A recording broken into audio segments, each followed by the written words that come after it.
Graças a Deus. Irmãos, eu quero falar um pouco nessa noite sobre impossíveis. Não haverá impossíveis. E eu quero falar um verso e depois nós vamos para um texto. Então, eu quero que você abra em Lucas 1, verso 37. Lucas 1, 37. Esse versículo é muito conhecido, cantado por nós. Às vezes nós cantamos algumas canções, mas não sei se nós acreditamos naquilo que nós cantamos. Às vezes, como diz um certo teólogo, cantamos as nossas mentiras, porque não acreditamos às vezes naquilo que nós cantamos. Isso é complicado. Então diz aqui, Lucas 1,37, porque para Deus não haverá impossíveis em todas as suas promessas. Podemos assentar. Bonito, né? Às vezes se tornou até um chavão para muitos, né? Esse versículo. Porque para Deus não é impossível. Porque para Deus tudo é possível.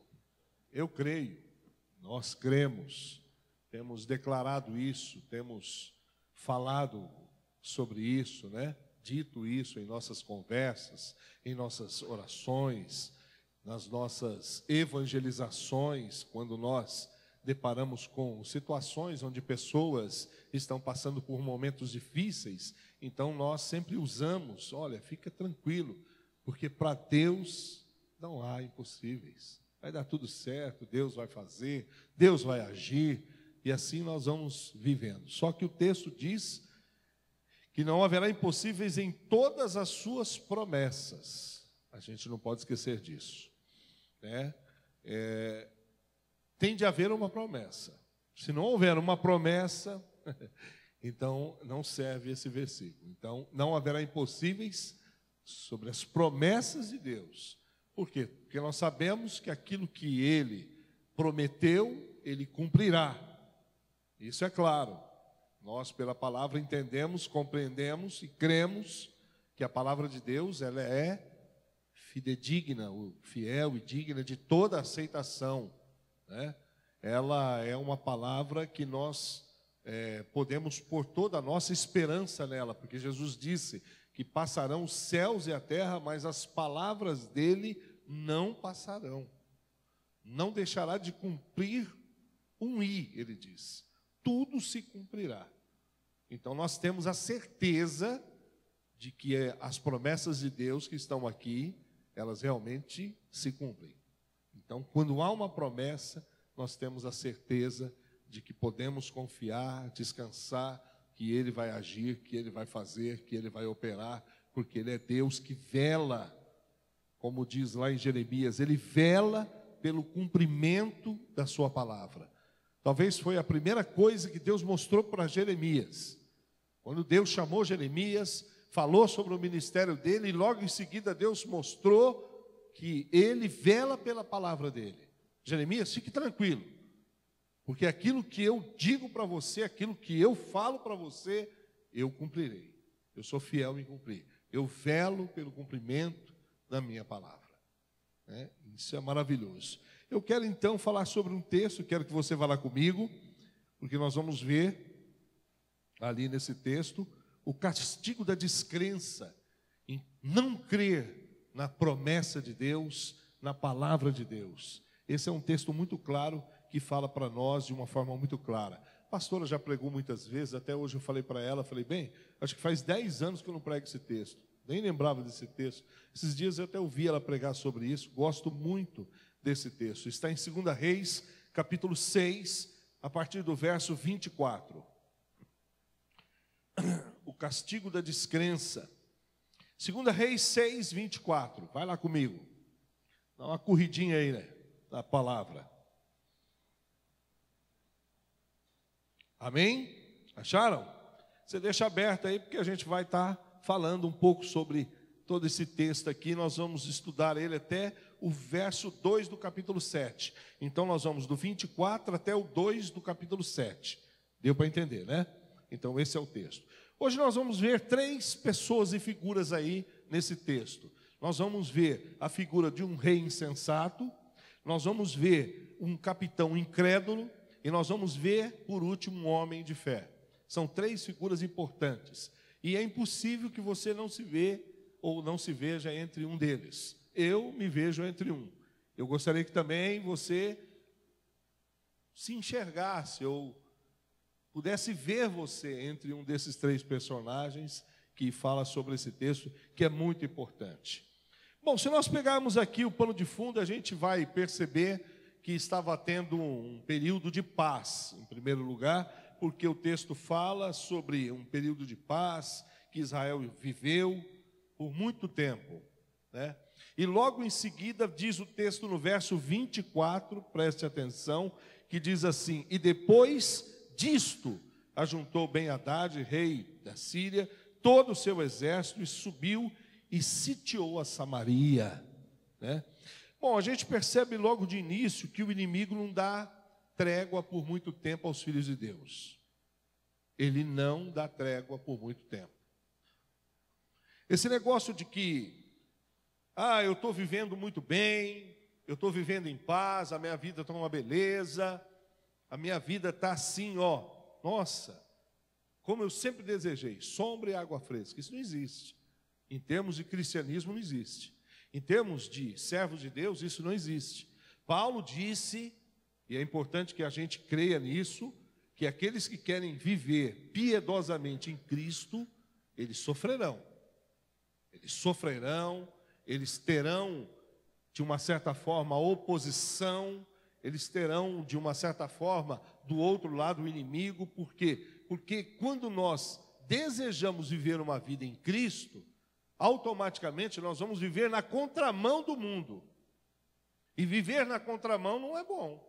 Se você pegar aqui Washington Luiz e entrar na contramão, não sei por quanto tempo você vai andar. Se pegar a BR aqui, você entrar na contramão, não sei quanto tempo você vai durar. Não é bom andar na contramão, né? Logo você vai receber buzinada e muitas coisas, luz alta e gente xingando você. E, quem sabe, uma viatura pegando você, parando, dizendo: você está louco? O que aconteceu com você? Está perdido? O que é? Então, não é bom nós vivemos uma vida assim, sabe? Que paz, que coisa boa, nossa, que maravilha. Isso não é sinal de bênção de Deus. Preste atenção nisso. Isso não é sinal de que Deus está satisfeito com você, de que as coisas estão boas, de que a bênção de Deus está rolando sobre a tua vida direitinho. Não, nada disso. Isso pode ser, na verdade, o contrário disso. Então tome muito cuidado. Por que serve, para que serve os períodos de paz na nossa vida? Por que Deus nos dá algumas tréguas? Porque também não pode. Já pensou a vida toda ser uma guerra? Constante de guerra, de luta, de batalha? Se bem que algumas pessoas têm uma luta infinita, uma batalha infinita. Elas nunca conseguem descansar. Elas estão sempre lutando, não sei como consegue. Eu até digo isso, às vezes, comentando com a pastora, com alguns irmãos, observando a vida de alguns irmãos, eu digo: poxa, eu não sei como aquele irmão aguenta tanta luta, tanta tribulação assim. Bom, mas Deus nos dá algumas tréguas. E por que Deus nos dá períodos de paz? Para que a gente possa nos preparar para aquilo que está por vir. Para que a gente possa recuperar, talvez, as nossas forças que perdemos, os soldados que perdemos, as armas que perdemos. Então Deus nos dá um tempo para que a gente possa recuperar. Não é para mim viver na sombra e água fresca, não. Por isso que às vezes a gente percebe alguns cristãos que quando tudo está bem, eles somem da igreja. Está errado isso. A vida dele fica redondinha, direitinha, ele vai embora. De repente a coisa aperta, ele volta para a igreja, vem: pastor, me ajuda, estou precisando de ajuda, ora por mim. Ora, irmão. Mas você não agiu como você deveria agir. Porque naquele tempo que estava tudo bem, você deveria estar aqui, se enchendo, se preparando, para o dia mau, para o dia em que o inimigo renovasse também o seu exército, a sua força, porque o inimigo também renova seu exército, a sua força, para vir com muito mais poder e força contra a sua vida. Você lembra daquela estratégia que Jesus fala lá em Lucas, que a pastora acho que pregou aqui semana passada, onde ele diz assim que o demônio, quando ele sai de uma pessoa, ele anda pelos lugares vazios, depois de algum tempo, não achando lugar, ele diz para si mesmo: eu vou voltar para a casa que eu estava, para o lugar de onde eu vim. E a Bíblia então diz que ele volta, só que ele traz mais 7 com ele. Quer dizer, então o inimigo, ele volta, e ele volta mais armado, mais forte, com muito mais armas. E o que acontece aqui? A gente vê um rei que durante esse tempo de paz, durante esse tempo em que Deus estava dando para que ele pudesse recuperar, se fortalecer, na verdade, ele viveu como um insensato, como um homem despreocupado, como um homem que não tinha nenhum bom senso sobre aquilo que ele estava vivendo naquele momento, naquela hora. E ele começou a viver a vida dele daquele jeito, daquela forma, relaxadamente, como alguns cristãos vivem, sem orar, sem ler, sem jejuar, sem comunhão. Até quando você acha que você vai conseguir? Até quando você acha que você vai com essa vida que você está aí? Até quando nós achamos que nós vamos ter força suficiente para vencer o inimigo que está para vir sobre a nossa vida? Lembra daquele texto, né? O inimigo está vindo sobre você. Fortaleça a sua vida. Fortaleça-se. Mas esse rei, o Jorão, ele não quis se preocupar sobre isso. Sabe por quê? Porque alguns anos atrás, isso é interessante, se você conhece o texto, senão eu vou falar rapidamente para você. Aconteceu o seguinte: aconteceu que o exército, esse mesmo exército, foi capturar Eliseu. E quando eles foram capturar Eliseu, para você entender, senão, chegou lá, Eliseu fez aquela oração que você conhece e cegou todos os soldados. E aí, o homem de Deus Eliseu falou: vamos levar esse povo aí, esse monte de soldados, até o nosso rei, que é esse rei aí.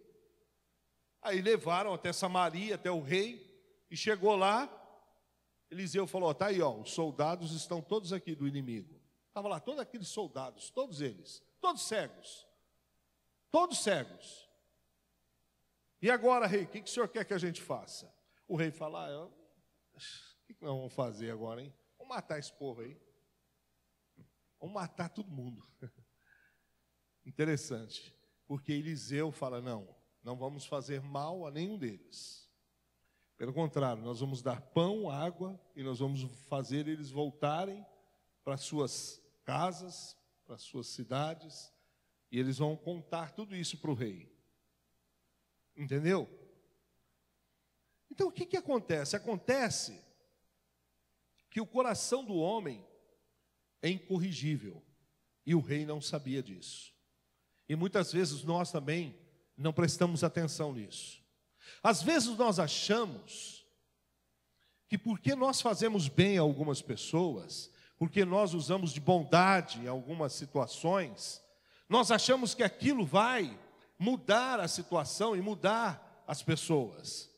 Nós, na nossa inocência, e muitas vezes até a própria igreja faz isso, faz esse papel, como por exemplo, se você for hoje, milhares estão aí distribuindo sopas, roupas, alimento para as pessoas que estão nas ruas. Eu não tenho nada contra isso.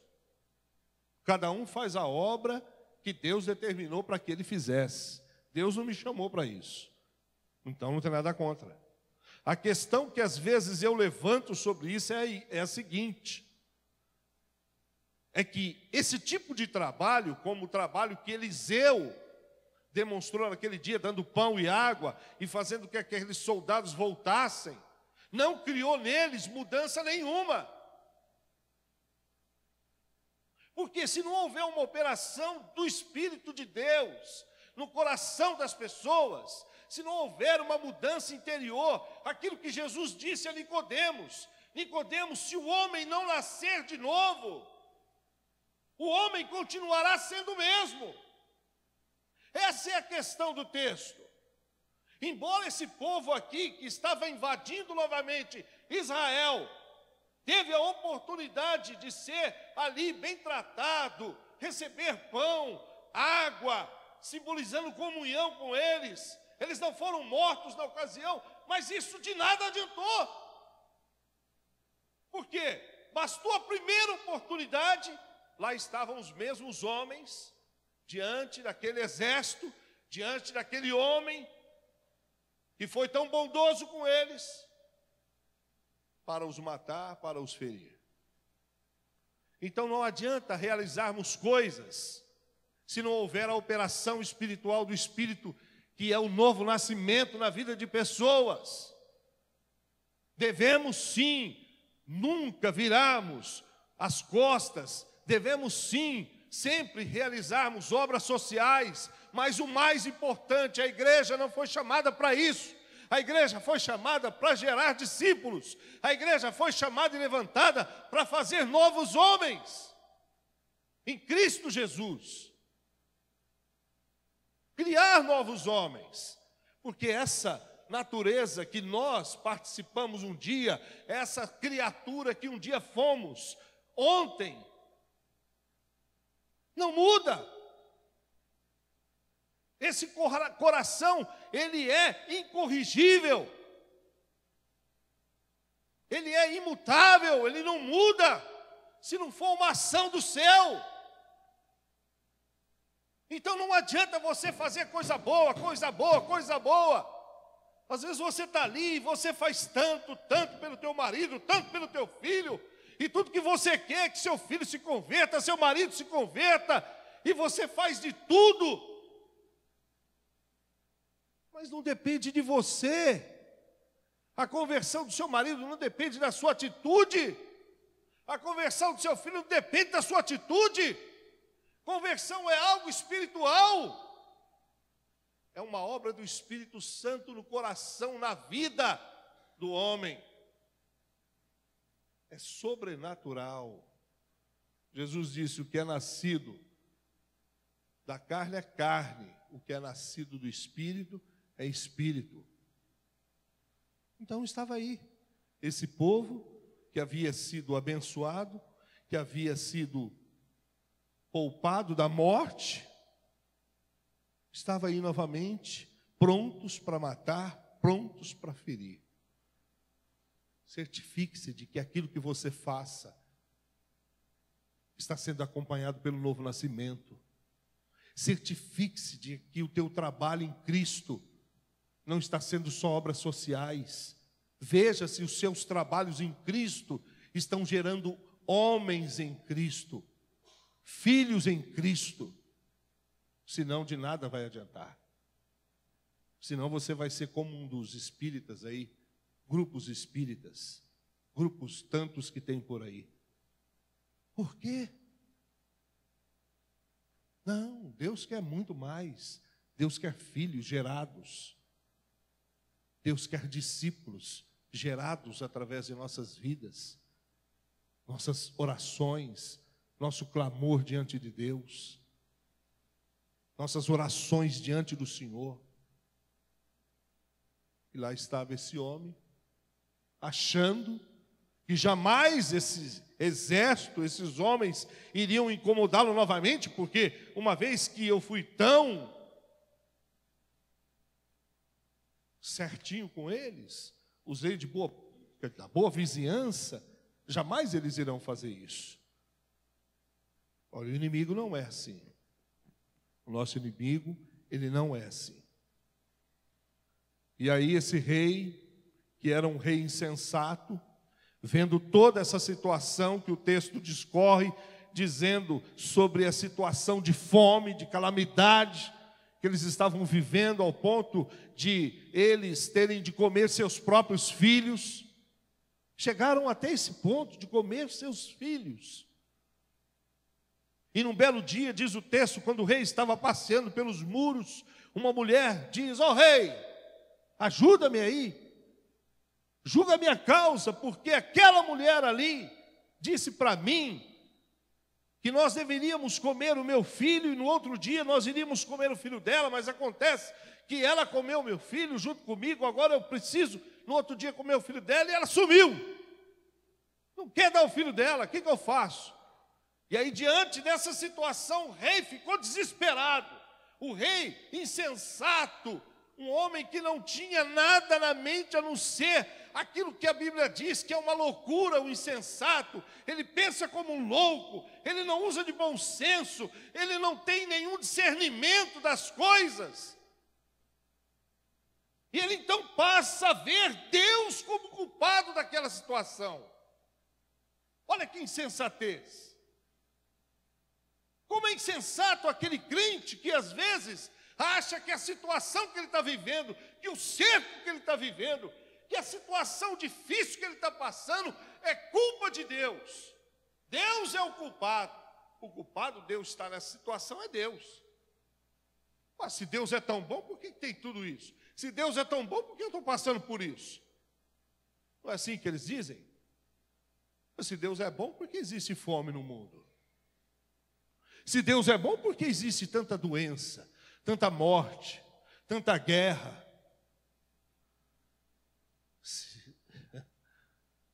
Sem insensatez. Como se Deus fosse o culpado dos nossos problemas. Como se Deus fosse o gerador dos nossos erros. Você não pode pensar assim. Quem pensa assim é o descrente, é o incrédulo, é o insensato, é o louco. Nós que somos filhos de Deus não pensamos assim. Bom, se nós olharmos para o texto e nós observarmos quem foi Jorão, ele foi um homem que não era descendente de Davi. Então, por não ser descendente de Davi, por ter sido um homem ímpio, vindo de uma linhagem ímpia, até damos um desconto, mas ele foi criado ali, dentro da palavra, ouvindo a palavra, e isso pesou também sobre ele. Ele não deveria ter pensado dessa forma, ele não deveria achar que Deus era o culpado de tudo. Porque o que acontece com essa pessoa que acha e que pensa dessa forma? Acontece aquilo que Jesus disse em Mateus 13.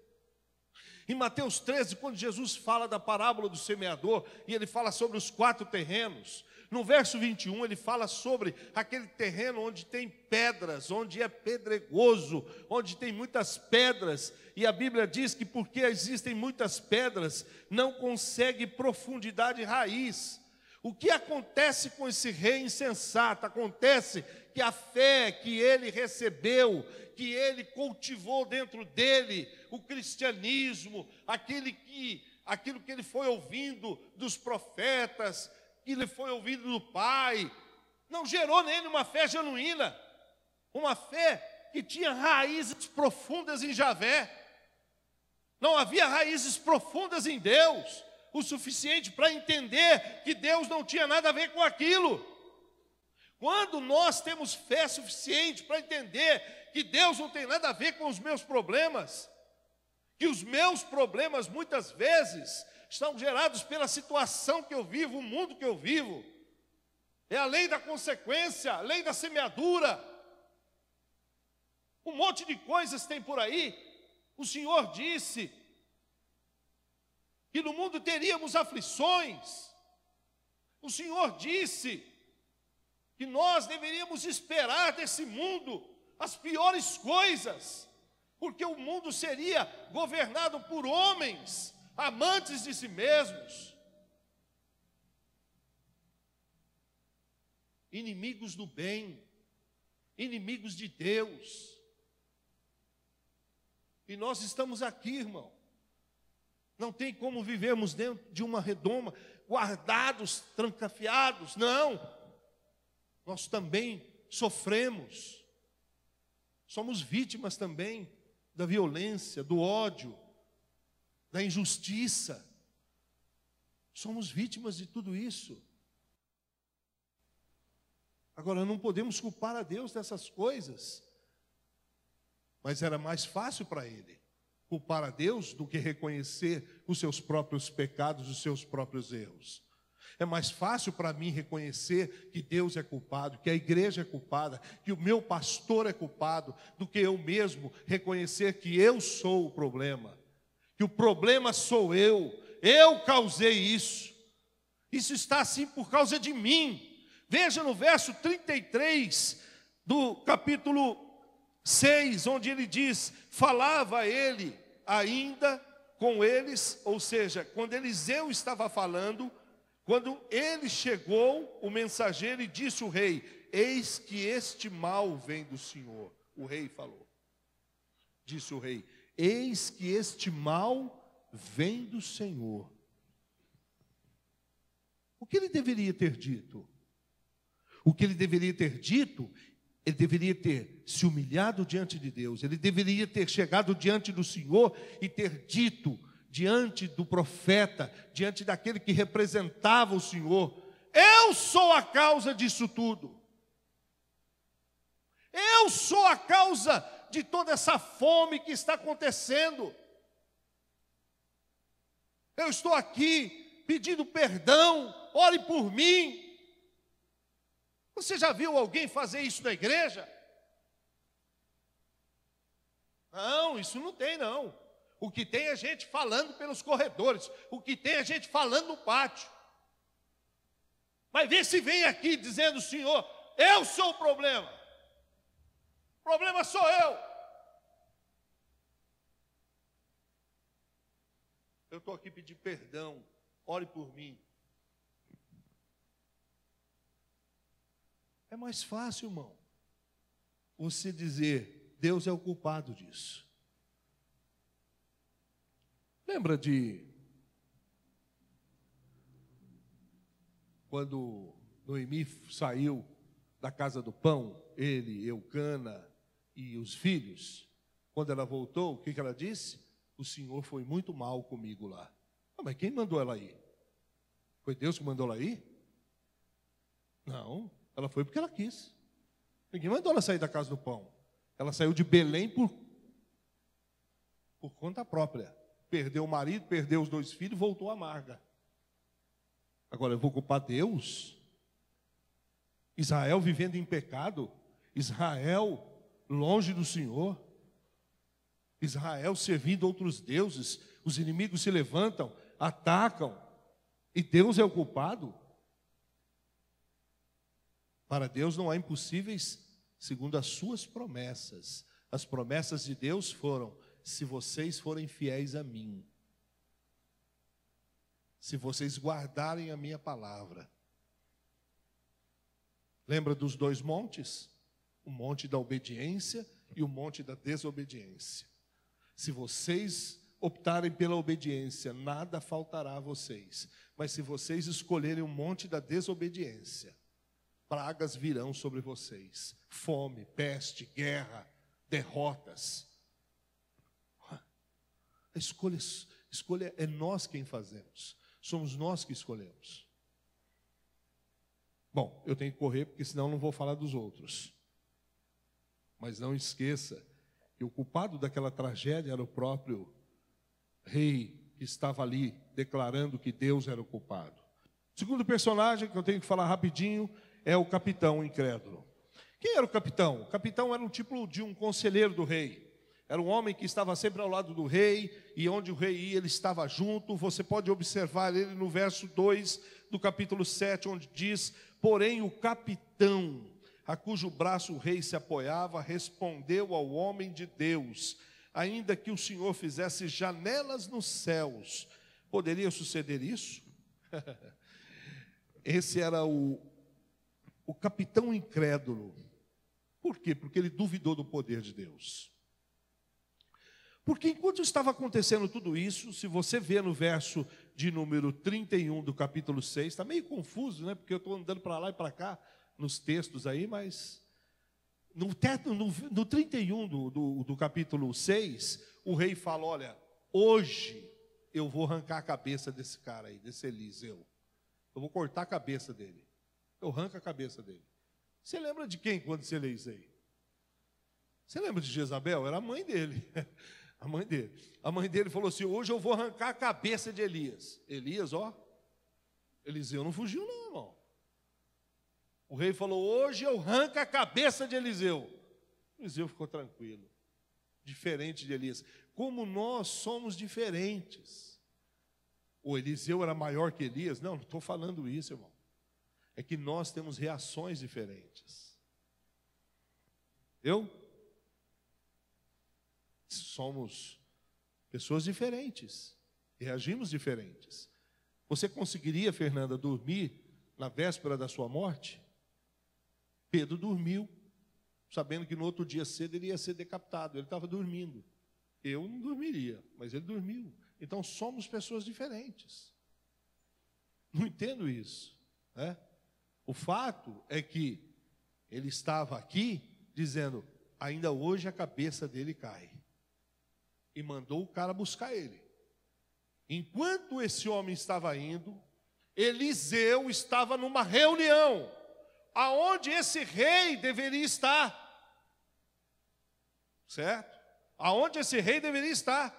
Ao lado da fé, ao lado daqueles que creem em Deus, ao lado daqueles que buscam sempre no Senhor uma saída, um escape, ao lado daqueles que têm sempre uma visão espiritual das coisas, que enxerga não o mundo normal, o mundo natural, mas enxerga o andar de cima, vê as coisas lá de cima.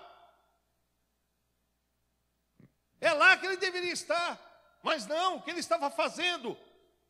Ele estava, na verdade, levantando a situação, enfurecendo-se o coração, enchendo-se de raiva, de ódio contra Deus, contra o profeta, levantando os punhos nos céus e dizendo: ainda hoje eu mato esse homem.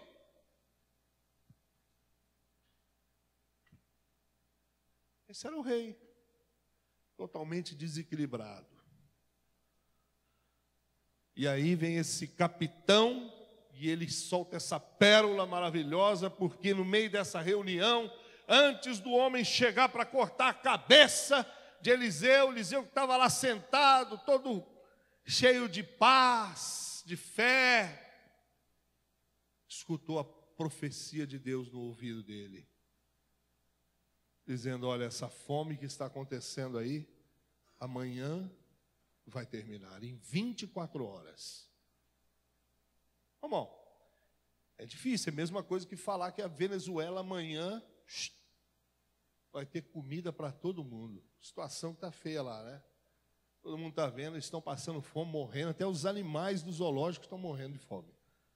Então é a mesma coisa que eu falar amanhã, às 9 horas, na Venezuela, picanha para todo mundo. De graça, mercado lá, ó. Eliseu falou: olha, amanhã, 24 horas, amanhã, nesse horário, não terá mais fome, vai ter abundância, fartura de tudo. Quando esse servo ouviu, ele soltou essa pérola, dizendo: mas mesmo que Deus faça janelas nos céus, você acha que isso pode acontecer? Jamais. Jamais isso vai acontecer. O que é incredulidade? A incredulidade é uma coisa gerada dentro do nosso coração e da nossa mente pelo diabo. Ele joga os seus dardos sobre os nossos pensamentos, e aí então os nossos pensamentos ficam todos bagunçados. E aí, aquilo que Paulo fala, né, sobre as sofismas, aí vem as sofismas do diabo sobre a nossa mente. E a gente então passa a entender e a ver tudo de uma forma carnal, de uma forma humana. Não existe o sobrenatural, não existe o milagre, não existe Deus. De repente você está na igreja e você começa a entender que essas coisas já não existem mais. Para que orar? Não existe, não adianta orar, não existe milagre, não tem sobrenatural, Deus não faz nada, Deus não age, eu estou cansado. E assim nós vamos indo. E sem perceber, nós estamos caminhando na incredulidade dentro da igreja. É aquilo que às vezes eu faço domingo aqui, às vezes eu tenho vontade de chamar pessoas na frente para orar, pôr a mão sobre elas, mas eu fico pensando, Senhor, será que eu não vou escandalizar alguns? É incrível, que situação que nós estamos vivendo, que momento que nós estamos vivendo. As pessoas não creem mais. É nítido, é claro na igreja. Não se crê mais, não se acredita mais na ação de Deus, no sobrenatural. Tudo é lógica humana, tudo é coisa, é sofisma. Não, irmão, acredite na palavra, acredite nos milagres. Os milagres, eles são para todo o tempo da igreja. Os dons são para o período todo da igreja. Paulo disse que só vai cessar os dons quando vier o que é perfeito. Por acaso você está vendo alguma coisa perfeita aqui? Tem alguma coisa perfeita aqui? Tem igreja perfeita? Tem pastor perfeito? Tem membro perfeito? Não tem nem nada disso. Quando vier o que é perfeito, ou seja, quando aquilo que é mortal se revestir da imortalidade, quando aquilo que é corruptível se revestir da incorruptibilidade, então vai vir aquilo que é de verdade 100% perfeito. Então não vai precisar mais. Aí Paulo disse, cessarão línguas, profecia, dons de cura, só vai valer uma coisa, o quê? Amor. João Carlos Ortiz, que é um livro que eu li em 1982, ele dizia, o discípulo, né? O oxigênio do céu é o amor. Só vamos respirar o amor. É o oxigênio do céu. Nós vamos respirar. O amor, é o amor. É só o amor o céu. O céu não tem disso. O céu não tem língua estranha. O céu não tem cura divina. Porque não tem doente. Agora aqui nós estamos todos doentes, arrebentados. Nós estamos precisando de oração. Os seus pastores estão precisando de oração. A pastora está precisando de oração, está doente. Estamos doentes. Precisamos uns dos outros, temos que orar uns pelos outros, temos que profetizar uns sobre os outros, temos que crer nessas coisas, deixar a incredulidade e acreditar sempre que Deus, Ele quer intervir nas nossas vidas, que Deus é o Deus que intervém, que é aquele que chega até a nossa vida, até a nossa família, é aquele que vem e abre um caminho no meio do mar e faz a gente passar. Às vezes eu tenho saudade, hoje eu estava cantando aquela canção, Deus fará um caminho para você, onde não houver. A gente acreditava mais, a gente cria mais. Precisamos ter cuidado. Até agora, duas coisas negativas. Não podemos ser como aquele rei que era insensato, não podemos ser como esse capitão que era incrédulo, então sobra só esse homem de fé, que tinha, na verdade, duas coisas que nos chamam a atenção, discernimento e confiança, fé. Nós precisamos ter discernimento e discernirmos a situação em que estamos vivendo, compreendermos que se as coisas estão como estão, não é culpa de Deus, não é culpa do outro, é minha culpa, a culpa é minha. É aquilo que Daniel fazia todas as vezes. Olha a oração de Daniel, olha a oração de Neemias quando eles oravam. Eles não oravam, ó Deus, perdoa o pecado dessa nação, perdoa o pecado desse... Não, ele dizia, Senhor, o meu pecado. E Daniel era um homem zero bala. Ele dizia, o meu pecado chegou até o céu. Eu sou pecador. A culpa é minha, tem misericórdia de mim. discernimento espiritual, compreensão das coisas. As coisas estão como estão porque algo eu não estou fazendo certo, eu deixei de fazer, alguma coisa eu deveria ter tomado uma providência, eu não tomei a providência direito, alguma coisa. Ou se eu fiz tudo certo, Deus está me levando para um exercício espiritual, para um período de provação no qual eu tenho que estar pronto, mas jamais eu vou culpar Deus por isso, mas jamais eu vou deixar de crer. Eu vou continuar acreditando, eu vou continuar sempre crendo. Embora a situação esteja difícil, Deus vai mudar, Deus vai me tirar dessa situação. Eu não ouço mais isso entre os irmãos. Pastor, o que foi, irmão? Olha, está difícil, hein, pastor? Mas e aí, irmão? Está difícil. Eu sei que está difícil, mas e aí? Você não escuta o irmão falar. Mas eu creio, pastor, que as coisas vão mudar. Eu acredito que a situação vai mudar. Temos que crer, irmão. Temos que ser como Eliseu. Ah, mas Eliseu era Eliseu. Eliseu era um homem como nós. Cheio de falhas, defeitos, imperfeições. O problema nosso é que nós herdamos essa maldição da igreja católica de santos, e nós achamos que santo, essa palavra santa, tem a ver com postura, não tem nada a ver com isso. Nós somos santos, porque Cristo nos santificou, porque somos santificados pelo sangue de Jesus. É um posicionamento. Ele nos santificou. Somos santos. E quando nós olhamos para Hebreus 11, aquilo tinha que mudar. Quem colocou lá no cabeçalho heróis da fé, não podia estar heróis da fé, não. Tinha que estar lá, recuperados na fé. Porque todos falharam, todos erraram. Começa pelo nosso pai, Abraão, que foi uma negação. Errou muito. Então todos erramos. Então tinha que ser recuperados da fé. Todos foram recuperados. Nós caímos, nós erramos, nós falhamos. Mas o que nós não podemos deixar é de acreditar, é de crer, é de ter esperança. É como eu disse aqui quarta-feira, ter ânimo. Ter ânimo. Não desistir jamais. Não desanimar jamais. É isso que faz a diferença.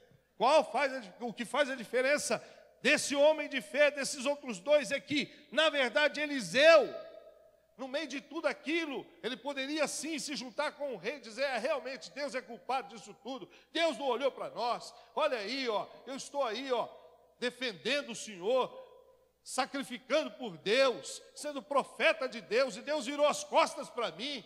Até eu estou numa situação difícil, estou passando fome também. Ele poderia ter entrado nisso. Ele poderia ter olhado para a palavra desse capitão e dito, realmente eu acho que eu falei demais. Realmente eu acho que eu fui além. Eu não devia ter dito que amanhã, né? Podia ter dado uns dias a mais aí, mas eu falei amanhã. E agora, como é que eu faço? Podia ter falado, quem sabe daqui um mês, né? Dá um mês aí, Deus vai mudar alguma coisa. Não, amanhã. É amanhã, ele disse. Amanhã algo vai acontecer. Primeira coisa que eu quero que você aprenda com ele. Ele nos ensina que o nosso olhar não pode concentrar-se no aparente e no visível. Isso é muito importante. Não concentre o seu olhar no aparente e no visível. Se você concentrar o seu olhar naquilo que é aparente e visível, realmente, irmão, a sua fé abala. Não fique assim. Não fique assim. Olhe. Davi. Davi é um exemplo. Davi chegou diante daquele gigante. Se ele tivesse olhado para aquele gigante, como os outros olharam, ele teria fracassado. Mas o que Davi disse? Davi disse: quem é esse homem para insultar o Senhor dos Exércitos? Olha só, ele viu Deus, viu o gigante, olhou o gigante através dos olhos de Deus. Essa é uma diferença muito grande, muito grande. Olha para o teu problema através dos olhos de Deus.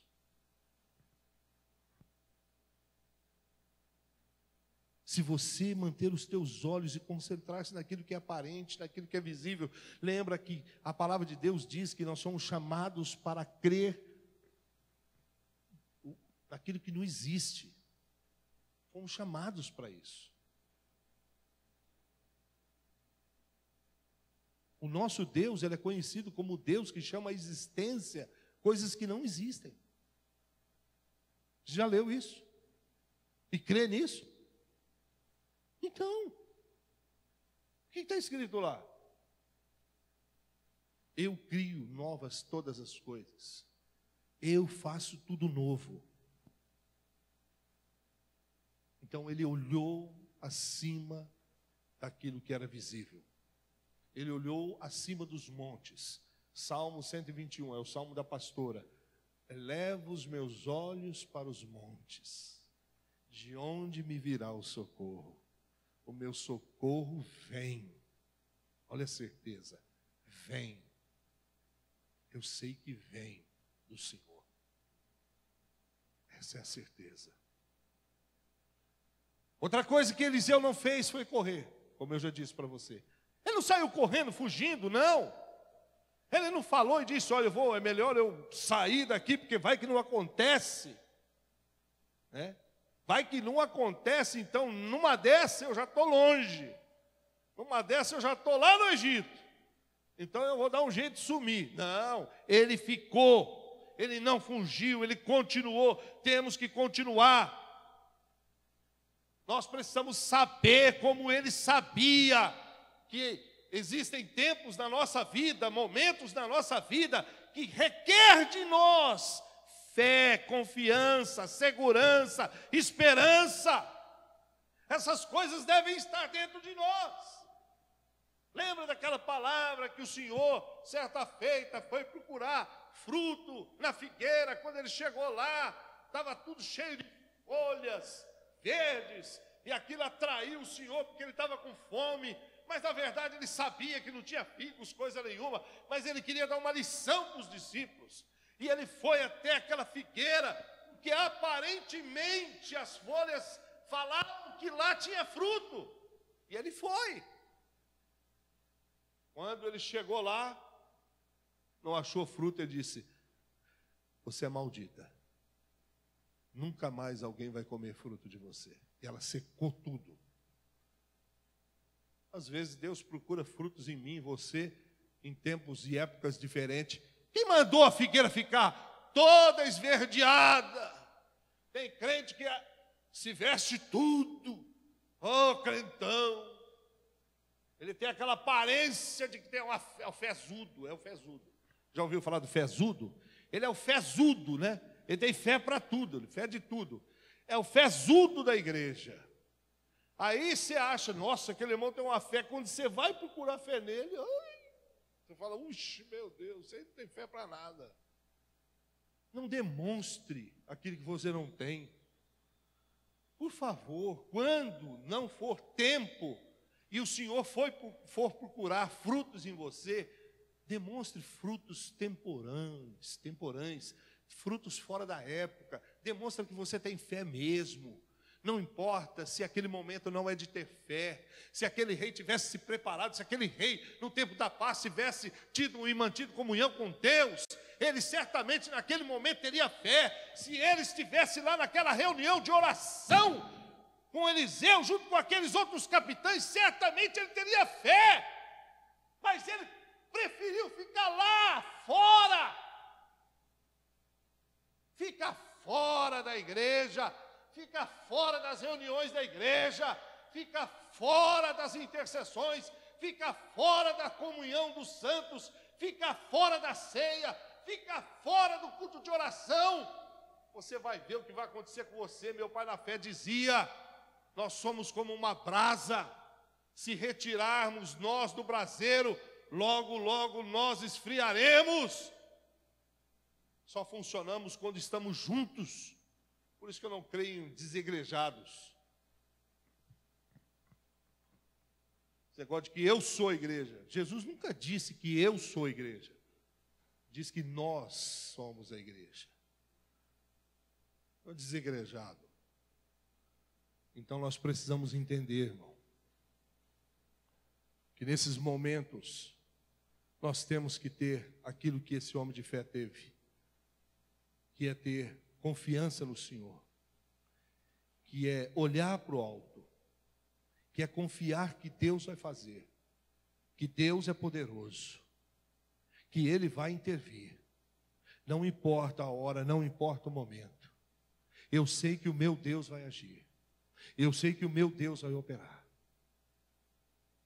E para nós encerrarmos, porque o tempo já estourou, você pode observar que a incredulidade daquele homem, tanto a incredulidade quanto a insensatez daquele rei, foi insuficiente. Não conseguiu impedir a realização dos propósitos de Deus. Não é a incredulidade daquele que está do teu lado, junto de você, que vai impedir o propósito de Deus para a tua vida. Não é. Só que tem uma coisa: a insensatez, a incredulidade, sem dúvida, vai excluir tanto um quanto o outro da bênção de Deus. A incredulidade e a insensatez excluem da bênção de Deus. Porque para nós encerrarmos, o texto diz, no verso 16 do capítulo 7, que então saiu o povo e saqueou o arraial dos sírios, e assim se vendia um alqueire de flor de farinha por um siclo, e 2 de cevada por um siclo, segundo a palavra do Senhor. Dera o rei a guarda da porta ao capitão, em cujo braço se apoiara, mas o povo o atropelou na porta, e ele morreu, como falara o homem de Deus, o que falou quando o rei descer a ele. Só para você entender, a Bíblia diz então que o rei no outro dia acordou, alguém chegou e disse: ó rei, vieram 4 leprosos aí, porque esse negócio de leproso é outra mensagem que eu quero pregar, então por isso que eu não falei dos leprosos. Vieram 4 leprosos aí, falaram assim, que o arraial dos sírios lá estão abandonados, eles foram embora e deixaram toda a comida lá. Aí o rei falou: isso aí é mentira, isso aí é incrédulo. A insensatez chama a incredulidade. Ele se tornou incrédulo como o servo que estava do lado dele. Ele disse: isso é mentira, isso aí é truque deles, eles querem que a gente vá lá e quando a gente estiver lá, eles nos peguem. Não vamos cair nessa não. Mas ele disse: mas vamos fazer o seguinte, manda algum soldado lá e verifique isso para mim. Foram, verificaram, voltaram e disseram a verdade. Aí ele disse: nossa, então vamos armar um esquema. Você aqui, ó, capitão, você vai ficar aqui na porta, o tonto, é sempre tão tonto. Ô tonto, você vai ficar aqui na porta e você vai olhar as pessoas e fiscalizar a entrada delas. Tá bom? Ah, tudo bem, rei, eu vou ficar aqui fiscalizando. O povo, a multidão com fome. E lá estava o incrédulo, o besta, o bobo. O que aconteceu? A multidão veio igual uma boiada. Ah, tem comida? Passou por cima do homem e morreu. Cumprindo a palavra do profeta que havia dito: amanhã, nesse horário, todo mundo vai comer, mas você, porque você falou isso, você não vai comer, você vai morrer. Porque para Deus não há impossíveis, segundo as suas promessas. A promessa para você, se você está fiado em alguma promessa, é importante você se apegar à palavra de Deus. Tem um texto que eu amo, que esses dias fazia mais de anos que eu não meditava, e a pastora trouxe ele de volta. num culto de domingo, eu estava ali sentado, ela disse assim, tem um texto de Isaías que diz sobre aqueles que sobem nos muros e dizem a Deus, aqui, Senhor, ó, são os cobradores. Está aqui, Senhor, ó, escrito. Faz como está escrito. Cadê os vigias? Cadê os vigilantes que sobem os muros e diz, Deus, está aqui, ó. Faz como está escrito. Isso é uma oração inteligente. Está aqui, Deus, ó. O Senhor não é homem para mentir. O Senhor prometeu, faz isso. Amém? Se você tem alguma promessa, eu quero que você feche os teus olhos. E eu quero que você ore um pouco aí sobre alguma promessa que você tem sobre essa situação que você tem enfrentado e tem passado na sua vida. Pessoal do louvor, me ajude aqui, por favor. Queria pedir desculpa porque o horário avançou. Eu não gosto disso. Mas, infelizmente, às vezes acontece. Me desculpe. Pai Santo, Deus Santo. Quarta-feira falamos sobre aquele moço que conhecia o teu poder, mas não conhecia a tua vontade. Aquele leproso falou assim, se tu quiseres, tu podes me curar. Conhecimento e poder. É muito importante conhecermos os dois. É importante sabermos que tu és poderoso, capaz de fazer todas as coisas. Mas é muito importante conhecermos também a base para nos apoiarmos, que é a tua palavra, que é a tua vontade. Para sobre ela levantarmos nossa casa. Porque casa edificada sobre a rocha não cai jamais, não é destruída jamais. Senhor, às vezes temos construído nossas casas sobre areia, Senhor. Nossa fé muitas vezes é construída sobre palavras. Oh, Senhor, chavões.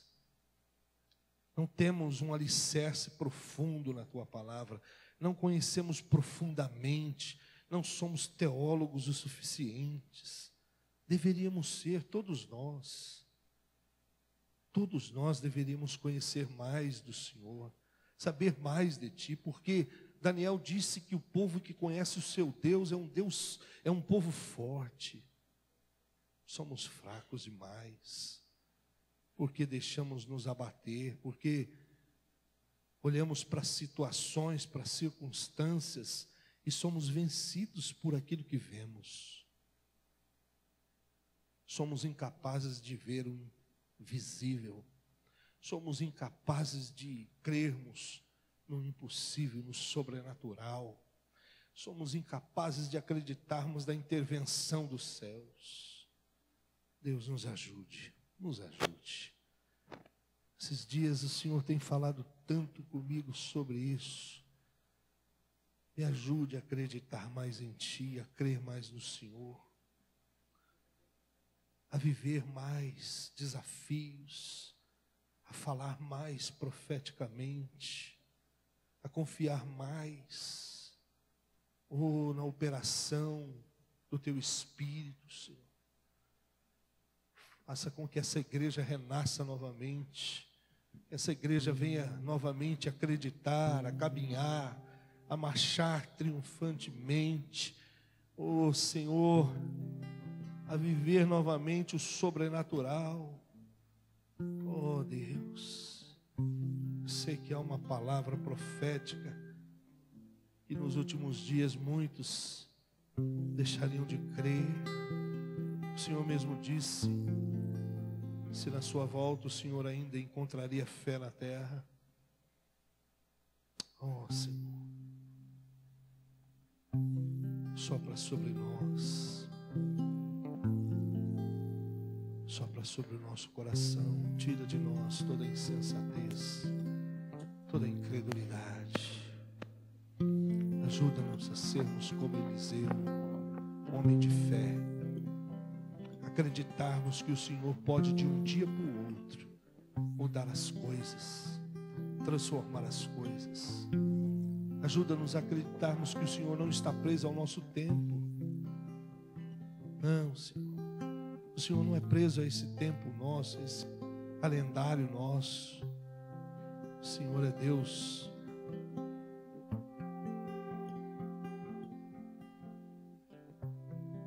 da eternidade, o Deus eterno. Oh, eterno, muda as nossas vidas, eterno. Muda a vida desse pai, dessa mãe, desse filho. Oh, eterno Deus, Deus eterno, vem agir sobre nós, move sobre nós o sobrenatural, Senhor. Não deixe essa sua filha, Senhor, perder a esperança. Espírito Santo, renova nessa noite a esperança nos corações, a fé nos corações. Oh, Espírito Santo, vem, Senhor, vem sobre nós. Não há nada perdido, Senhor. Não. Quem decreta o fim das coisas é só o Senhor. Não são as circunstâncias. É o Senhor. Vem, Senhor. Renova-nos nessa noite. Renova a nossa fé.